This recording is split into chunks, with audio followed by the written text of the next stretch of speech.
Hey guys, how are you all doing? It's Adrian here. I'm in a bit of a different environment today. I'm in my living room, my house. I'm not in my studio. Got a bit of a different look, a different haircut and everything. But with all that said, I've got a book here and I've written down the top 5 biggest mixing mistakes that I make and that I've seen other engineers make, and some people that have been doing this for many years still make from time to time. And some of these things are small, but some of these things can also be very big in the end because they can force a lot of engineers to go down rabbit holes and to be stuck in when they mix. So I'm going to go over these 5 things. Gonna keep it nice and sweet, short and sweet here. The first one's going to be not referencing other material when you're mixing, and this can be something you don't do not only when you mix, but at the start of the production. This can come down to pre-production thing.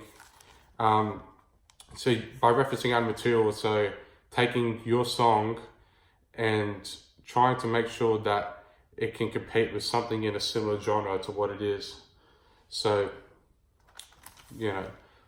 I think it's very important for all music to make sure that it sits well in terms of its dynamics, in terms of its frequency content, and in terms of different elements in the mix, the final production. So it's very important to make sure that your song sounds unique in its own way, but it can also compete with everything else. If you're mixing blindly and just going, yeah, that sounds good, then it can be up on Spotify. Someone else can listen to it and go, well, why doesn't it sound like this and that?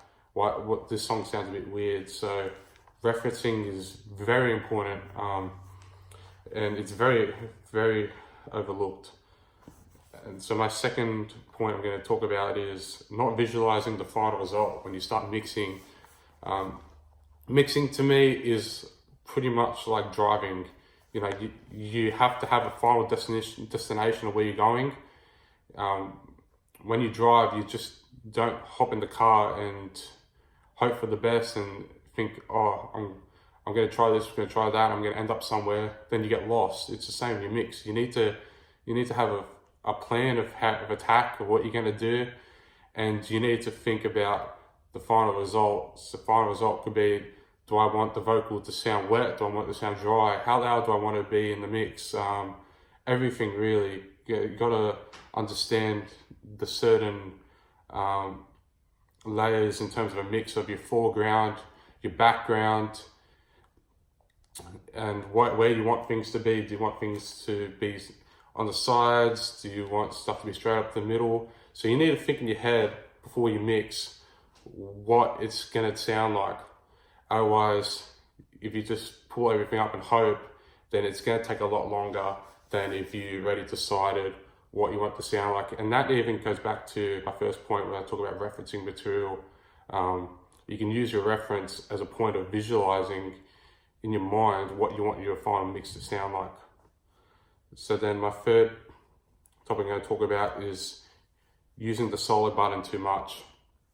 Now, soloing a track is great just to hear certain problems involved in it, just to, if you want to go, or wonder why that's a bit squeaky in terms of everything else, there's a certain frequency that's sticking out. It's all right to solo it and then make those EQ moves, but you need to make sure that you are listening and you are mixing every track in comparison with everything else in the mix that's happening, because no one's going to listen to your song in solo.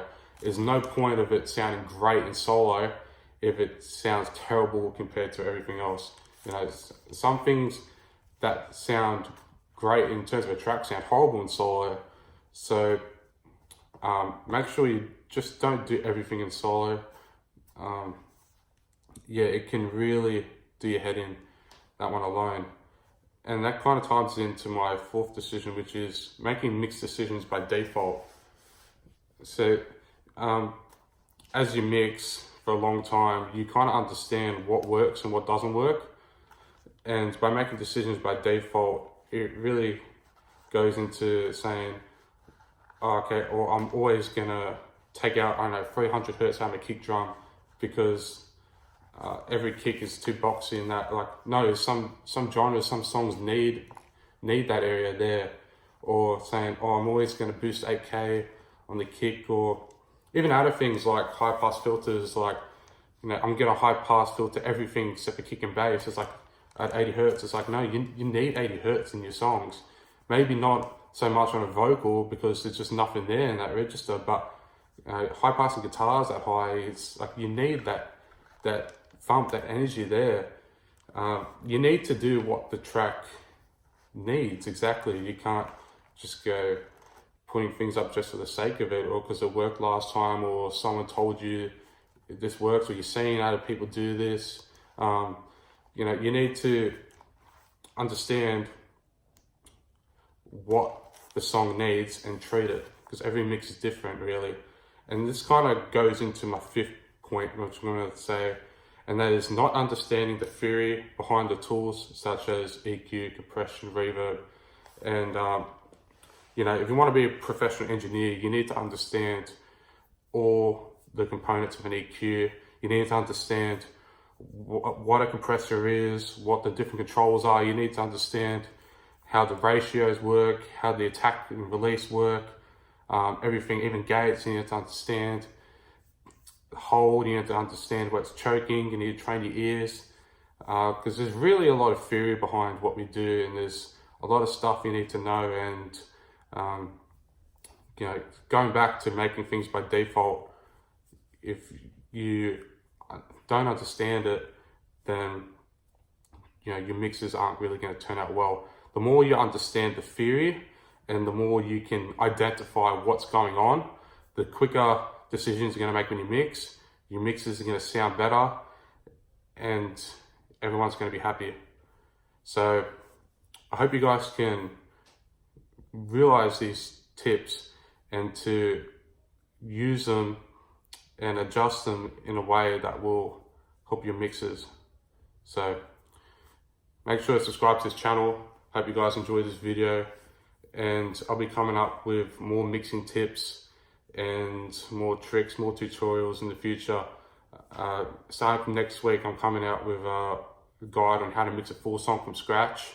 This is going to be a 3-part video where I'm going to be going over everything from setting up to mixing all the instruments to even printing and even mastering. So see you guys later.